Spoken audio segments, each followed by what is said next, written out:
بسم الله الرحمن الرحیم. عرض سلام و ادب و احترام دارم خدمت همه بینندگان عزیز با یک قسمت دیگه از مجموعه ویژه برنامه کافه گیومه در خدمت شما هستیم که بناس به موضوعات مهم استان بپردازه. قبل از اینکه وارد بحث این قسمت بشیم جا داره عذرخواهی کنم بابت اینکه قسمت اول این مجموعه به جهت حالا حواشی که وجود داشت راجع به ابرپرونده کلاهبرداری غفاری خب از پخش کامل اون محتوا جلوگیری شد و حالا الحمدلله که حکم این پرونده هم صادر شد و انشالله مردم به حق و حقوقشون برسن. این قسمت بناس راجع به موضوعات یه مقدار سیاسی صحبت بکنیم، راجع به وفاق در استان و در سطح کلان کشور. در خدمت آقای عبدالعظیم موسوی، شاید قدیمی ترین مطبوعاتی و روزنامه نگار استان قزوین هستیم، صاحب امتیاز و مدیر مسئول روزنامه ولایت. آقای موسوی در خدمت شما هستیم. حالا یه سلام علیکم خواهید بفرمایید بعد در خدمتتون باشم. بسم الله الرحمن الرحیم. من هم عرض سلام دارم خدمت شما و خدمت مخاطبین عزیز و امیدوارم که در ازای فرصتی که میذارم برای دیدن این برنامه انشالله یک دریافتی هم داشته باشن متناسب این زمانی که میذارن. به امید خدا. خیلی ممنون که دعوت ما رو پذیرفتید، بهتون زحمت دادیم. جلسه ای که حالا بناس انشالله ادامه بدیم راجع به موضوع وفاق خاصتاً، حالا ذیل اون موضوعات دیگر رو ممکنه که راجع بهش گپ بزنیم و بحث و گفتگو بکنیم. به عنوان سوال اول که بتونه این حالا گفتگو شکل بگیره، اساساً خب خیلی مطرح شد از زمان انتخاب آقای پزشکیان، قبل از اون موضوع وفاق، همدلی، انسجام، حالا کلیدواژه بیشتر روی وفاق بود. اساساً این وفاق آیا به چه معناست؟ آیا مبنایی داره؟ حالا در سطح یک شعار تبلیغاتی و یک شوی تبلیغاتی بود یا نه واقعا یک مبنای مدیریتی، یک سبک مدیریت جامعه است؟ حالا چه از منظر خودتون این رو بفرمایید، چه حالا از اینکه این واژه در ذهن دولت مردا به چه شکل تصویر شده و چه جوری بهش عمل میکنن. بسم الله الرحمن الرحیم. وفاق به دلیل اینکه یک تعریف منفرد و واحدی ازش نشده، هر کس ازش یک برداشت خاصی میکنه. ما چون در چارچوب دین و اسلام باید تحلیل کنیم علالقاعده، بایستی اینو در اون چارچوب ببینیم چطوری میشه معنی کرد. ببینید، برخلاف اون چیزی که گفته شد یا ضرورتش به قول شما در زمان انتخابات آقای پزشکیان نشان داده شد به جامعه، وفاق نه تاکتیک هست نه استراتژی. وفاق یک فرهنگه. این فرهنگ از دل دین، از دل اسلام، از دل قرآن در میاد که من حالا تو ادامه عرض میکنم خدمت شما. این وفاق معنی عملیش این است که شما در تاکتیک ها، استراتژی ها و عملکردهات به این نگاه نکنی که این کار و این رفتار چقدر منفعت برای تو، برای خودی های تو، برای همجنایی های تو و همفکرهای تو داره، بلکه این حرکتی که داره میکنی چقدر منافع برای جامعه داره و برای جمهوری اسلامی داره، برای نظام داره. امام یکی از نادرترین جملاتی که در این جهت فرموده بودن، گفته بودن نگویید جمهوری اسلامی برای من چه کرد، بگویید شما برای جمهوری اسلامی چه کردید. این یعنی وفاق. یعنی اینکه شما دنبال این نباشی که ببینی که اگر انتخابات رئیس جمهورت پیروز شد، پس بنابراین هر کسی که در این جهت بوده اون باید بیاد یه مسئولیتی بگیره و یه قدر و سهمی بگیره و یه چیزی بگیره و این متاسفانه مبتلا به هر دو جناح هست. و این بحث انتخابات بعد از پزشکیان نیست، انتخابات بعد از شهید رئیسی هم همینطوری بوده. کسانی که تو ستادها و اینها هستن فکر میکنن که حق و زحمهشان این است که بعدش یک خلاصه چیزی از این غنیمت ببرن. و این دقیقاً خب جمله غلطی است. بحث این است که عرض کردم مثل فرهنگه. شما وقتی که تشریف میبرید مثلا شمال، توی جنگل میرید غذا میخورید یا مثلا بیتوته میکنید، وقتی که برمیگردید آشغالات رو میریزید توی یه مشما با خودت میاری. این از نظر منفعت بخوای تحلیل بکنی، این چیز منفعتی برای شما نداره. پرت کن بنداز اونجا. زحمت هم داره. بله زحمت داره، میبری از اینجا ببری جایی پیدا کن، آشغال بذاری داخلش، پرت کن همونجا. این سودی برای تو نداره. ولی فکر میکنی که برای جامعه چی، برای محیط زیست چی، برای کسانی که بعد از این میان چی، برای انسانها چی. اگر این فکر کردی یعنی تو یک انسان با فرهنگ و مثلا متعالی هستی. بنابراین وفاق تعریفش نه تاکتیک نه استراتژی، وفاق فرهنگه. یعنی همه ما با هر تفکری که داریم، حتی اگر تفکر غیر اسلامی داریم. من بارها توی سرمقاله و تحلیل ها نوشتم که امام فرمود که پشتیبان ولایت فقیه باشید تا به مملکت شما آسیب نرسد. نگفت به دین شما، نگفت به نظام شما، به مملکت شما. یعنی حتی اگر یه وقتی حضرت آقا برای دعوت به انتخابات یک حرف به اصطلاح جنجالی و غیر مترقبه به نظر من زدن. گفتن اگر منو هم قبول ندارید برای جمهوری، برای مملکت و ایران، بیایید و رأی بدید. این معنیش وفاقه. یعنی چیزی که من از فرمایشات شما متوجه شدم یعنی اینکه تجمیع همه ظرفیت‌ها برای رشد کشور، توسعه کشور، پس این یک نگاه فراجناحی و فراگروهی و اینهاست طبیعتاً. بله، یعنی منافع مملکت و منافع نظام. خب اینجا یه سوال پیش میاد. نکنید وقتی مردم میان به یک طیفی رأی میدن، حالا خوب یا بد، کم یا زیاد، اون نوع تفکر رو پذیرفتن و علاقه‌مند بودن به اون نوع تفکر. حالا اون نوع تفکر هم بالاخره میخواد بر مبنای همون چیزی که به مردم قولی که داده، ارائه داده و نظراتی که داده کشور رو مدیریت بکنه. این عدم یکپارچگی در صورت وجود وفاق، عدم یکپارچگی اتفاق نمیفته. تضارب آرا در مدیریت کشور و تفاوت سلیقه و اعتقاد به وجود نمیاد. این در روند مدیریت کشور خللی ایجاد نمیکنه. ببینید مثلا میان کلامتون ببخشید، یه سری ها معتقدن، اصلا کاری ندارم کدومش درسته یا درست نیست، یه سری معتقدن تو حوزه اقتصاد ما بایستی از درون قوی بشیم. حالا مبناشون نظریات آقا راجع به اقتصاد مقاومتیه یا هر چیز دیگه. یه سری هم نه اینکه نفی کنن این موضوع ها، میگن نه اینم هست، ولی نکته مهمتر اینه که با دنیا باید ارتباط داشت، با قدرت‌های بزرگ، با ابرقدرت‌ها. حالا ارتباط ممکنه تو این ارتباط ما یه سری به جهت اینکه قدرت ضعیف‌تری هستیم یه سری پوانایی هم بدیم، یه سری نقاط ضعفمون رو هم به قول معروف اون دست بذاره و ما یه سری امتیازات بدیم، اشکالی نداره. این برای میخوام بگم این دو تا نگاه خب خیلی جدا از همه و کدامش باید مبنای تصمیم گیری وقتی وفاق باشه، همه ظرفیت‌ها باشه، این چجوری این دو تا در کنار هم قرار میگیره؟ ببینید طبیعتاً بله، اون تفکری که در انتخابات قبول میشه یک محورهایی داره.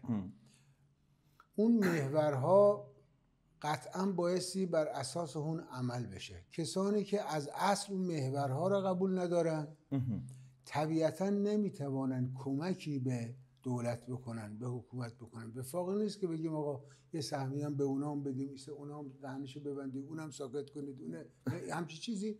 اصلا در کلان قضیه دقیقاً باید همون باشد که انتخاب شد. مردم اگر پزشکیان انتخاب کردن تفکراتشو توی انتخابات گفته، همون تفکرات طبیعتاً تو چارچوب‌های به اصطلاح کلان نظام باید همونا اجرا بشه. روش هم هموناست، تاکتیکا. پس دیگه فراگروهی و فراجناحی نمیشه این وفاقیه. اون فراجناحی نمیشه. ولی بحث اینجاست، اون دیدگاه‌های کلانه. شما میایید توی استان مثلا مدیر کل مثلا حالا کدوم اسم ببرم که خاص نباشه، مثلا یه مدیر کلی رو ارشاد یا مدیر کل بهداشت، مدیر کل ثبت احوال مثلا. شما اینو میگی آقا اینم ورداریم، چون مثلا اون یکی که اومده بود اون شب 4-5 شب بنده خدا اومد تو ستاد خیلی زحمت کشید پوستر چسبون فلان کرد، اونو بذاریمش مثلا اونجا. این تفکر غلطه. این تفکر هم ضد وفاقه، هم ضد دینیه، ضد جمهوری اسلامی. این تفکر این غلطه. اگر شما میبینی که رئیس ثبت احوال در اینجا در دوره مثلا آقای روحانی خوب کار کرده، شما خلاف مصالح نظام انجام میدی. اگر او رو عوض بکنی، یک نفری که تو ستاد آقای رئیسی بوده بذاری جاش، و برعکسش هم هست. یعنی برعکسش فعلا، یعنی الان هم اگر کسی بیاد مثلا اداره فنی حرفه‌ای رو، یه اداره چارچوب فنی داره برای خودش، کار خودش داره انجام میده، اگر زمان آقای رئیسی این مثلا رئیسش خوب انجام داد، کارش انجام داد، اون کاری نداره به اینکه شما نظرت راجع به حجاب چیه، نظرت راجع به مثلا آزاد کردن تلگرام و نمیدونم واتساپ چیه، نظرت راجع به مذاکره اصلا چیه. اون به این چیزا کار نداره. اون تو چارچوب فنی حرفی داره کار میکنه، آمارش هم داده، کارش هم خوب انجام داده. اگر او رو عوض کنی یعنی ضد وفاق عمل کردی. یعنی نه تنها ضد وفاق که الان در واقع گفتمان انقلابه، ضد انقلاب و مصالح انقلاب عمل کردی. وفاق از نظر من به این معناست.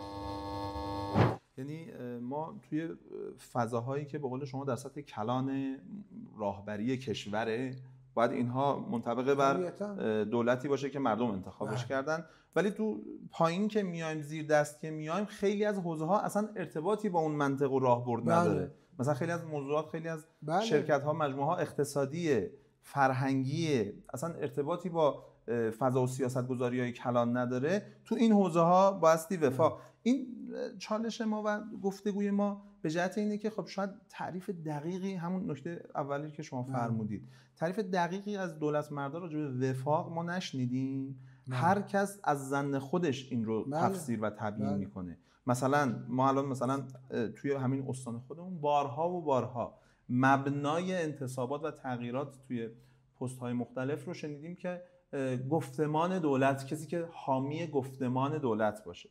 خب این گفتمان دولت دقیقاً چیه؟ اگر دولت به معنای پزشکیانه، که حالا چیزی که عامه مردم دیدن و کسایی که حالا شاید یه بخش مهمی از کسایی که به ایشون رأی دادن، خب به سادگی فساد ستیزی، عدالت خواهی، به اینها رأی دادن دیگه، بخش مهمی از مردم. ولی خب اینو تسری میدن به عرضم به خدمت شما که اینکه نه، مثلا فردی که توی فلان مجموعه فرهنگی یا فلان مجموعه اقتصادی هم حضور داره، چون گفتمان دولت، شاید فارسی و ترجمه پیش پا افتادهش اینه که چون به آقای پزشکیان رأی نداده، چون گفتمان دولت رو نمیپذیره و حامی گفتمان دولت نیست، وفاق شامل این نمیشه. میخوام بگم این تعریف از وفاق دیگه عملاً همون چیزی بوده که قبلا هم بوده دیگه، یعنی محصور کردن ظرفیت‌ها داخل گروه خودمون، جناح خودمون و تقسیم اون بین دوستان خودمون. الان این توی استان خودمون به چه شکل داره تفسیر میشه به نظرش؟ این مفهوم در واقع شمشیر دولبه است.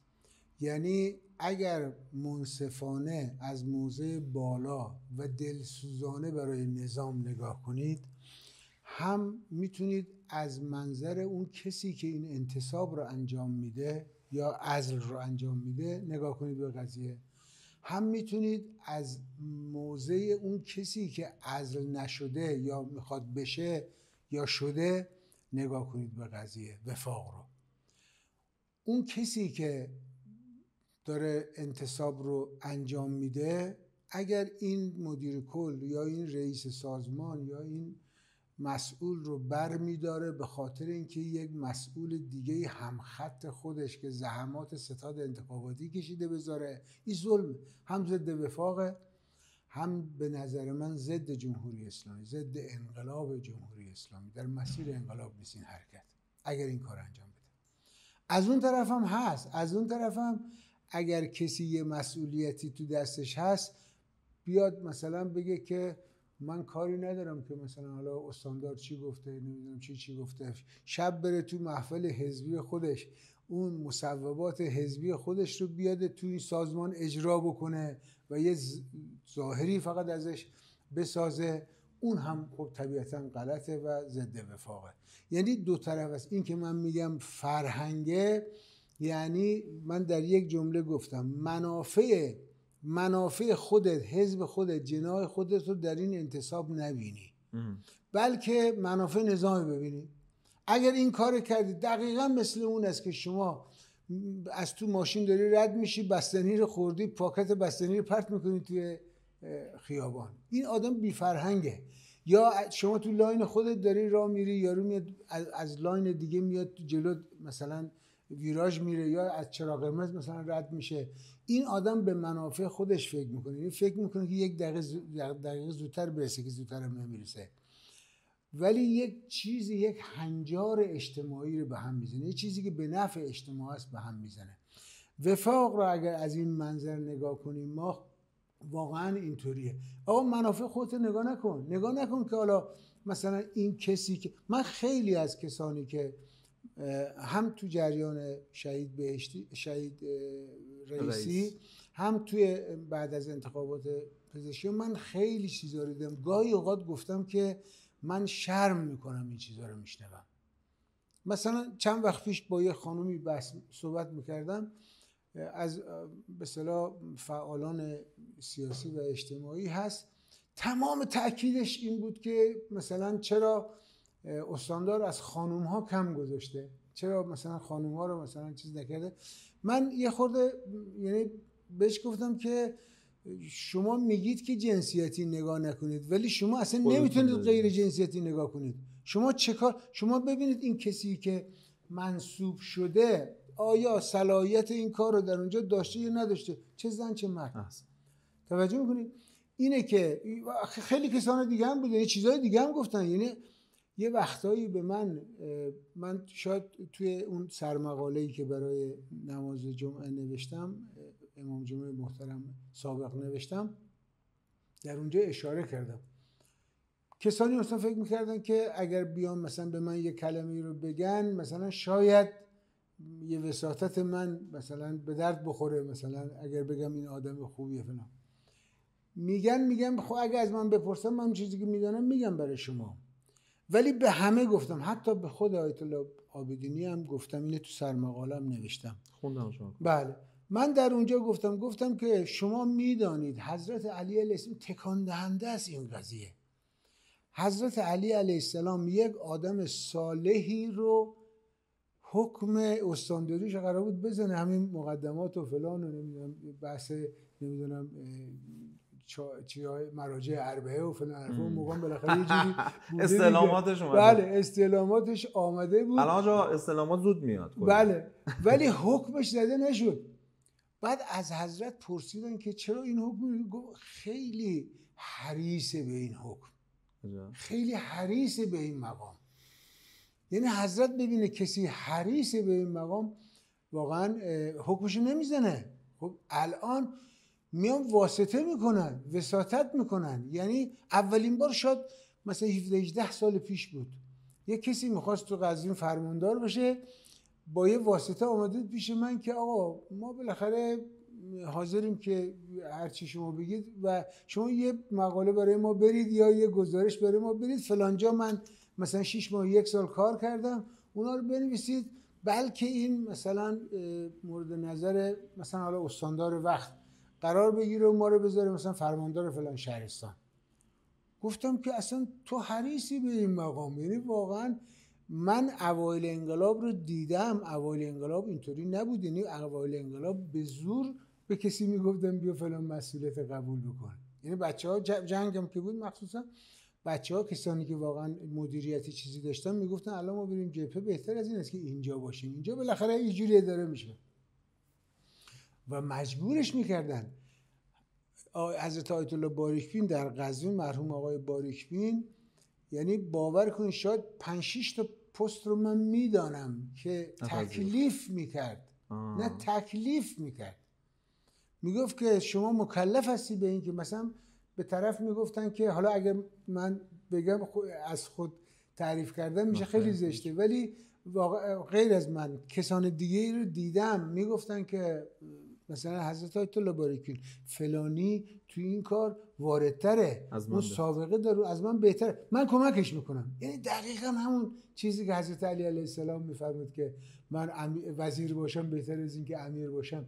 میگه آقا من توی سازمان هستم، من کمکش میکنم که موفق باشه، این خوشنامتر از منه مثلا.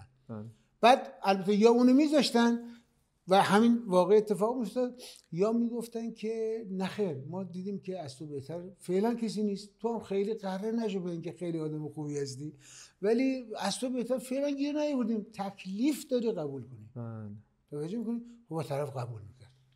این بود که وابسته به اون پست هم نبود که بعدن این اصلا آغاز کار اینجاست. من این توضیح رو برای آقای عابدینی دادم، آغاز انحراف اصلا اینجاست.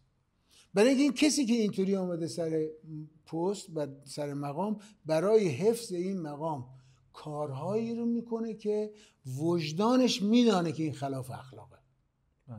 توجه میکنید؟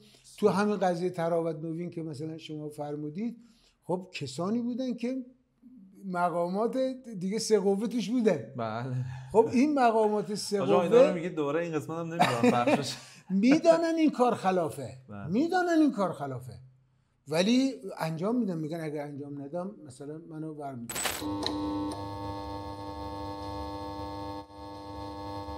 عرضم خدمت شما که میفرمودید که اوایل انقلاب با زور مسئولیت ها رو به خیلی ها میدادن و اینها. آقای روزبه بعد از استانداریشون یه همچین جلسه‌ای بود و همین اتفاق فکر کنم یه گفتگویی بود، در خدمتشون بودیم. ایشان یه خاطره مشابهی رو گفتن. گفت ما اوایل انقلاب، مثل که از اوایل انقلاب ایشان مسئولیت داشت، حالا نمیدونم فرماندار بود و چه بود و اینها. گفت وقتی ما میرفتیم تهران حالا جلسه و غیره و ذالک، گفت وضعیت مثلا وزیر و نمیدونم رئیس جمهور و نمیدونم نماینده‌های مجلس و نمیدونم قوه قضاییه، اینا رو میدیدیم زندگیاشون و سادگیشون رو، گفت ما اصلا خودمون شرمنده میشدیم. مثلا رئیس جمهور مثلا اینجوری داره زندگی میکنه، این وزیر مثلا داره اینجوری زندگی میکنه. برمیگشتیم مثلا دوباره سر جای خودمون، میگفتیم مثلا ما هم بیشتر سعی میکنیم رعایت کنیم. بعد یه دورهای روحانی ایشان استاندار بود. میگفت ولی الان ما میرفتیم تهران احساس میکردیم مسابقه است، یعنی مثلا ما یه تایم محدودی داریم که حالا مثلا توی مسابقه جمع بکنیم فلان بکنیم. نه این نکته که فرمودید حالا متاسفانه اینجور شده. حاج آقا با توجه به اون توضیحاتی که راجع به وفاق دادید و خیلی هم جالب و جذاب بود برای من نگاه از این زاویه، وفاق الان با چه کسایی ممنوعه؟ میتونیم به این مثلا سوال جواب بدیم؟ یا اساسا دیگه با اون افراد جمع شدن اصلا به معنای وفاق نیست دیگه؟ با چه کسایی نمیشه وفاق کرد، نباید وفاق، یا دیگه اگرم شد اصلا دیگه اسمش وفاق نیست؟ میتونید راجع به این سوال ببینید. فرض کنید که آقای قالیباف کاندید ریاست جمهوری بود دیگه، ایشان رقیب آقای پزشکیان بود. ایشان در وقتی که آقای پزشکیان رئیس جمهور شد، ایشان پذیرفت که این رئیس جمهور رو در این چارچوب باشه و ایشان هم رئیس مجلس باشه و اینها اگر قرار بود با هم دیگه مخالفت کنن، با این جوی که در مجلس وجود داره، اگر آقای قالیباف اهل وفاق نبود، مشکلات بزرگی برای نظام مقدس جمهوری اسلامی به وجود می آمد.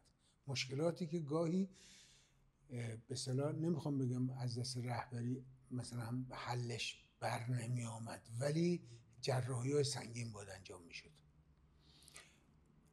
ولی ایشان آدم عاقلی بوده و هست و طوری اداره کرد مجلس رو، حتی حالا یه انتقاداتی در مدیریتش تو همین قضیه استیضاح آقای همتی اینها هست، ولی طبیعتاً آقای پزشکیان رو به این نتیجه رسیده بود که دیگه، یعنی اینا صدشان گذاشتن، هم قالیباف صدش گذاشت هم ایشان صدش گذاشت و نتونستن حفظ بکنن آقای همتی رو، به خاطر اینکه اون جو مجلسی که الان وجود داره این به اصطلاح آبش اینطوری میبره.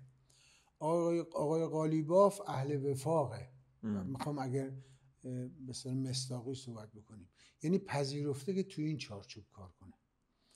فلذا شما توی قضیه آقای ظریف میدونید که چقدر تندروهای مجلس علیه آقای ظریف به اصطلاح شعار دادن، اقدام کردن، آخرش هم خب به نتیجه‌ای که می‌خواستن رسیدن. آقا تو همین موضوع ببخشید این کلام میخوام چون رد نشیم، تو همین موضوع مثلا استیضاح همتی، خب خیلی ها شاید خود شما هم حس کردم که همین اعتقاد رو داشته باشید، خیلی ها استیضاح همتی رو مصداق خروج از وفاق میدیدن. یعنی من خیلی میدیدم حالا رسانه هاشون بعضن شخصیت های مثلا حالا سیاسی و اینها میگفتن خب استیضاح کردن، خب دیگه پس دیگه فاتحه وفاق رو بخونیم، پس تموم شد وفاق. آیا همین جوریه؟ یعنی شما هم نظرتون همینه که مثلا حالا بالاخره خب اون نماینده‌های مجلس رو هم مردم انتخاب کردن، همون جوری که آقای پزشکیان رو مردم انتخاب کردن، نماینده مجلس هم مردم انتخاب کردن، بالاخره دیدن. من نظر شخصیمو میگم، منم نمیگم اصلا بی‌طرفم، نه من نظر مقابل این رو دارم واقعیت. خب بالاخره اومدن در ابتدای کار به همه فکر میکنم بی سابقه شاید باشه، نمیدونم، که به همه وزرای پیشنهادی دولت رأی اعتماد بدی با یک حسن نظری و اینا. بعد خب وضعیت توی این 5-6 ماه اخیر دیگه شما خودتون در جریانید، وضعیت کم نظیری بوده از نظر رشد قیمت ها، به خصوص رشد قیمت ارز در طول این شاید چند ده سال. توی چند ماه یه دفعه نزدیک به 2 برابر میشه قیمت ارز و اینها. بعد حالا میان از ابزار قانونیشون استفاده میکنن و یک وزیر رو استیضاح میکنن. اگر این به معنای عدول از وفاقه، خارج شدن از وفاقه، پس چجوری مجلس باید به وظایف خودش عمل بکنه؟ ببینید مجلس باید به وظایفش عمل بکنه همونطور که رئیس مجلس به وظایفش عمل کرد. بعضی از کسانی که مخالف آقای همتی بودن دقیقاً به خاطر این بود که بعضی از اونطوری که حالا بعداً گفتن و اینها SMS هایی که آمده بود باید حتما همتی رو چی بکنید اینها، یعنی یک کار سیاسی در واقع سیاسی انجام دادن برای این کار. این کار به اصطلاح ماهیتش ضد وفاق هست، اما این که مجلس حق داره، حالا اکثریت مجلس، ببینید ما الان یه وقت هست میخوایم راجع به ماهیت اون مباحث صحبت کنیم، یه داستانه، اما این که کلیت این قضیه رو از نگاه رهبری یا از نگاه کلان مملکت نگاه کنیم، بالاخره مجلسی هست حق داره.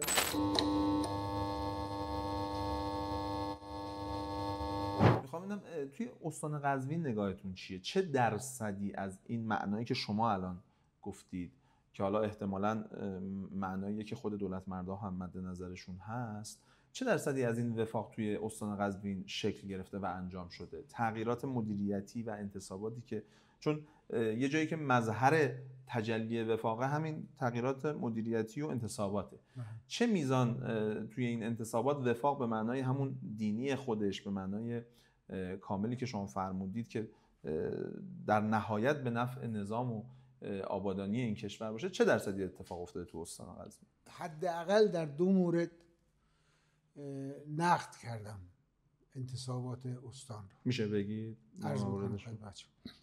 در مورد مثلا معاون اقتصادی، من از ابتدا نظرم این بود که آقای رحمانی آدم، حالا گفتی اسم ببر دیگه، من از اول اعتقادم این بود که آقای رحمانی، چون خودم هم یه دستی باز توی اقتصاد دارم، میدانم ایشان از زمان آقای روحانی، از زمان آقای رئیسی به بعد تو هر چیزی، یعنی ایشان مغز متفکر اقتصادی اونجا بوده. حالا اگر منوچهر حبیبی یک مدتی معاون اقتصادی بوده ولی کارها را از طریق ایشان انجام میشه. یعنی بهترین مورد برای این قضیه بوده که گذاشتنش سرپرست. خیلی ها مخالفت میکردن چون خیلی ها خودشان آماده کرده بودن برای اینکه بالاخره بشه معاون اقتصادی استاندار و اینها، بعد دیدن که یه نفری از رژیم گذشته آوردن گذاشتن همونه کردن مسئول اقتصادی، همه چیز دست اون بود. این به نظر من بهترین کاری بود که آقای نوذری کرد و خوشبختانه با اینکه هزینه هم داد اما این وضعیت حفظ کرد. حالا اگر یه کسی بهتر از ایشان پیدا شد با سابقه بهتر، فکر بهتر آمد، خب ما حرفی نداریم، ولی بهتر باشه، نه اینی که فقط از جناح مثلا فلان باشه. البته که اون چارچوب‌های کلی دولت رو باید قبول داشته باشه. من مورد دیگه ای هم بود، حالا شما حتما خبر دارید که من به اصطلاح نقد کردم به اصطلاح نمایشگاه رو که وقتی مدیرش عوض کردن، من میدانم مثلا شرکت نمایشگاه رو بالاخره من از نزدیک در جریان به اصطلاح روند قضیه بودم. حالا درسته که بحث کرونا و چی و این حرفا اینها بوده، نمیخوام مقایسه کنم با قبلش، بگم از قبلش بهتر بوده، چون شرایط مثل شرایط گذشته نبوده، اما توی این مدتی که ایشان بوده خوبی داره کرده. من دیدم مواردی بوده که ایشان ایستادگی کرده بود، مواردی بوده که زیاد ازش خواسته بودن، چون شما در جایی هستی که بالاخره تحت نظر همین، من یه جایی گفتم همین بحث حیات خلوت نشان میده که تو چند مرد حلاج هستی.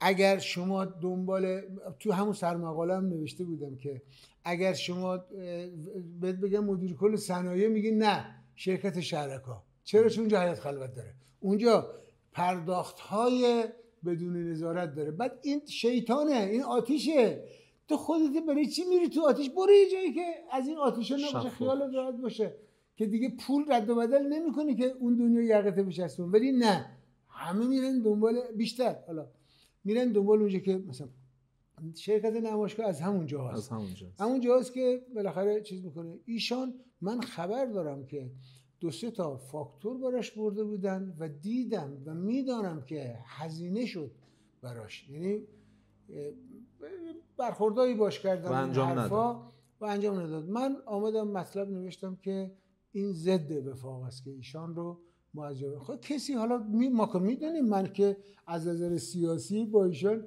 مثلا ممکنه خیلی بحثا هم داشتم تو این سالها، ولی من اصلا وفاقه یعنی همین دیگه. من میدونم این آدم سالمیه. شما فکر نکن که اگر فلانی رو بذاریم جای اونجا، توی مقاله‌ام هم نوشتم، گفتم که شما مثل این جوان تو جامعه اشتباه نکنیم، نه دوره برای خود ما، تو جامعه مثلا آقای خورگامی چند تا پیدا میکنی که اهل نماز باشه، اهل روزه باشه، به اصطلاح مسائل مثلا حجاب و نمیدونم چیزا و خانواده و چیزا این همه رو رعایت بکنه، اقلا تأکید داشته باشه روی حلال خوری، اقلا مواظب حلال و حرام باشه. شما چند نفر میشناسی تو جامعه؟ میگم نمیخوام بگم حال، بله توی مسئولین زیاد هست، توی مثلا اصلاح طلب ها زیاد هست، تو اصولگراها زیاد هست، خیلی ها رو دیدیم. ولی میخوام اینو عرض بکنم که ما نبایستی کسی رو که سالم داره کار، آدم متدینیه، ما خیلی افراد داریم. من خیلی توی اصولگراها میشناسم، توی اصلاح طلب ها هم میشناسم، کسانی هستن که واقعا متدینن، یعنی برایشان مرز حق و باطل دینه، نه منافع. اینا سالمن، اینا ارزشمندن، این نظرش هرچی میخواد باشه، بس طرفدار جلیلی باشه، طرفدار پزشکیان باشه، طرفدار مهندس موسوی باشه، طرفدار هر کس میخواد باشه.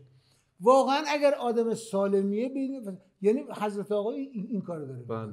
مبنا اینه. شما توی حوزه علمی قم هم برید نگاه بکنید، باز همینه. خب چه چیزی باعث تغییر اصلا خورگامی برام اهمیتی نداره ها، واقعا توی این بحث راجع به موضوع داریم صحبت میکنیم، چه چیزی باعث این جابجایی شد؟ خب مثل همون حرفای در گوشی که شما فرمودید و اینها، خب هست که آقا بسیاری از تصمیمات، عرضم به خدمت شما، که از جای دیگری بجز اتاق استاندار داره صادر میشه. خب این تعارف نیست که مگه قزوین چقدره، یه وجبه هم اخبارش رو دست به دست میشنویم. این موضوع که آقا اصلا حرف شنوی آیا داره آیا استاندار از مجموعه ستاد آیه پزشکیان؟ خب الان نماینده عالی در استان استانداره و خودش هم اصلا در جواب همین خبرنگارا، خود منم تو اون جلسه بودم که به ضرس قاطع گفتش که من به شدت مستقلم در تصمیم گیری. تو همین موضوعی که شما فرمودید که خود استاندار و مجموعه اقتصادی استان هم از عملکرد ایشان رضایت داشته، چه چیزی باعث جایگزینی یه فردی شده که خوب داشته کار میکرده فارغ از موضوع و جایگاهی هم که کار میکرده اصلا جایگاه سیاسی نبوده و به قول شما یه عمل ضد وفاق انجام شده. چقدر این رو شما این تحلیل رو درست میدونید؟ آیا اصلا استاندار رو مستقل میبینید تو تصمیمات؟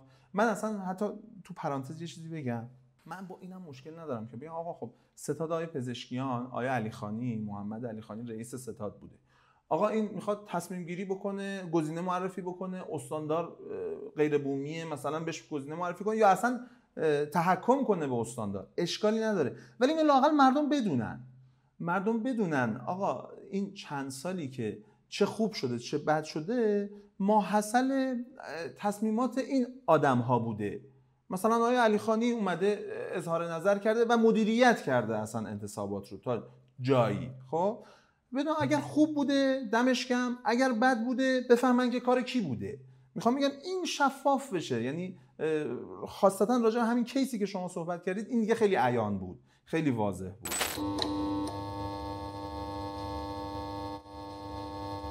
ببینید خاصیت کار حزبی و کار سیاسی یه تبعاتی داره که ما الزام به پذیرش اون تبعات داریم تا حدی که از اون چارچوب اخلاقی و چارچوب دینی که ما بهش اعتقاد داریم شاخص ما اصلا خارج نشه. ببینید همونطور خود شما اشاره کردید قابل قبول است اگر ستاد آقای جلیلی مثلا در قزوین پیروز میشد و آقای جلیلی مثلا رئیس جمهور میشد، طبیعتاً ستاد آقای جلیلی می آمد و نظر میداد در انتصاب ها و معتقد بود که اگر اینها در رأس مسئولیت ها قرار بگیرن اون دیدگاهی که آقای جلیلی برای اون دیدگاه انتخاب شد و رأی آورد مثمر ثمر خواهد بود. خب این طبیعیه. ببین اینا حرکات طبیعیش قابل قبول، قابل پذیرشه. حرکات غیر طبیعی وقتی که میشه غیر قابل قبوله. ببینید من بالاخره از این آقای استاندار نه چیزی میخوام نه چیزی بیشتر از اون چیزی که شأن شما عجل استاندار قبلی با من همراه بود، همکاری میکرد و من باش همکاری میکردم و چه با این همه استاندارا و همه چیزا، نه در سن و سالی اصلا بخوام پستی بگیرم، مقامی بگیرم، چیزی بگیرم. ولی واقعیت این است من آقای نوذری رو قوی و مستقل دیدم. من خبر داشتم که مثلا در مورد مدیر کل ارشاد نظر آقای علیخانی شخص دیگری بود. توجه کنید. حالا آقای علیخانی که میگیم هم محمد آقا رو شامل میشه، هم به اصطلاح عاشق قدرت رو شامل میشه دیگه، مخالف بود. و باز یه کسی از همین وزارت ارشاد که باز فکر میکرد که حالا مثلا من میتونم نقشی داشته باشم تو این قضیه، آمد 2 روز قبل از اینکه آقای منتصب بشه آقای هوشمندی به من زنگ زد، گفت که آقا ما چه کنیم؟ ما وزیر گفته که بایستی بومی باشه و بایستی از بدنه خود وزارت ارشاد باشه و خلاصه ما به این نتیجه رسیدیم و خلاصه آقای علیخانی مخالفه. شما یه کاری بکنید، یه زنگی بزنید اگر میتونی و فلان حرفا. من البته زنگ نزدم چون گفتم اعتقاد به این زنگا ندارم، ولی میتونم مشورت بدم. یعنی اگر کسی به من زنگ بزنه من هر چقدر که بدانم بهش میگم. کما که در مورد آقای مثلا براتی هم مثلا همین اتفاق افتاد و منم گفتم. برخلاف نظر آقای علیخانی آقای هوشمندی منصوب شد، پشتش هم استاندار بود. یعنی شخص استاندار معتقد بود که بایستی چیز باشه. عدل و دلیل اخوال وزیر، یعنی این موردی که من میدانم مواردی بوده که به اصطلاح استاندار به این نتیجه رسیده که این طرف بماند و شاید به خاطر اون همراهی هایی که مثلا توی انتصاب های دیگه مثلا گفتن این انقدر رو گفتن که مثلا حالا ایشان بالاخره بایستی نظر در مورد معاونین خودش باید نظر بده، راجع به فرماندارا باید نظر بده، راجع به بالاخره اینا باید، چون با اینا باید کار کنن. در مورد آقای خورگامی ربطی به آقای استاندار نداره. درسته که رئیس چه معاون به اصطلاح اقتصادی معاون عمرانی به اصطلاح رئیس هیئت مدیره اون شرکت چیز هست، سازمان همیاری هست، سازمان همیاری هست ولی سازمان همیاری‌ها یک رئیسی که گذاشتن که آقای طاهرخانی رو قبلا من کارش دیدم، یعنی واقعا انصافا آدم قویه. منم دیدم اونجا. آره. ایشان منصوبش کردن، حالا ایشان مدیر عامل اون شرکته، اینم یه شرکت زیر نظرشه.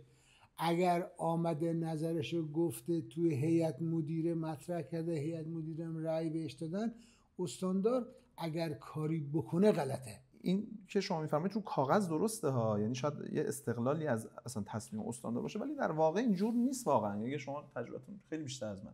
یعنی من تو همین موضوع خب اصلا برداشتن ایشان موضوعیت داشت، اونقدری که برداشتن ایشان موضوعیت داشت جایگزینش اصلا مطرح نبود و تعداد جلسات متعددی برای اقناع اعضای هیئت مدیره که اینو برداریم گذاشته شد که اقناع بشه و اینها.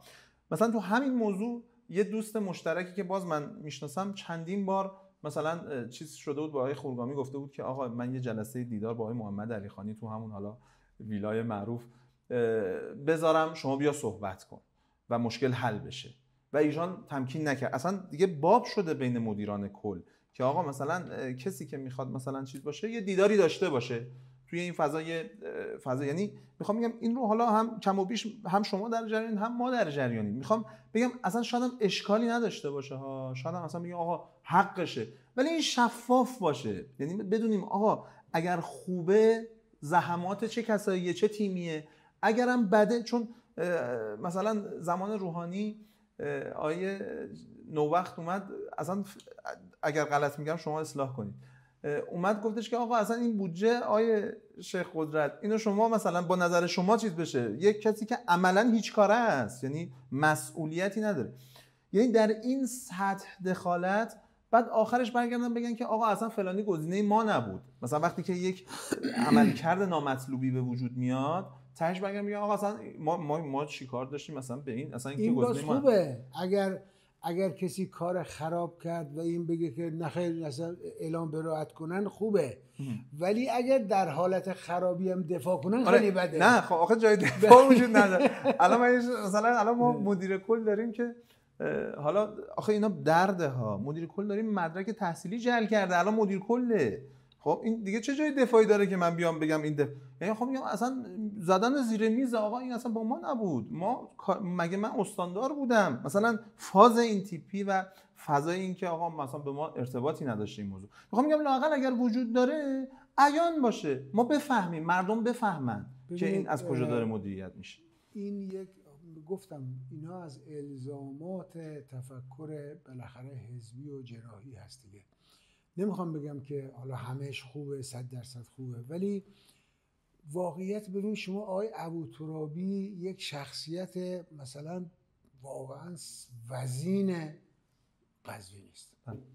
خب آقای ابوترابی رو اگر مثلا فلان آقای ابوترابی میشناسه فلان شهرداری که تو قزوین بوده مثلا 5 سال 6 سال 10 سال کار کرده و این خوب کار کرده، نتیجه کارش توی به اصطلاح شهر مردم دیدن.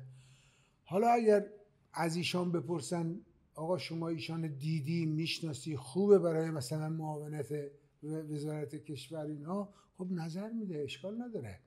چرا؟ برای اینکه اون از یه موضع بالایی داره نگاه میکنه. ببینید آقای عاشق قدرت علیخانی، ببینید من نمیخوام حالا باز طرفداری جناحی و این حرفا ولی واقعا یه شخصیتی است که از جوانی از 15 16 سالگی ایشان خلاصه برای این انقلاب زحمت کشید.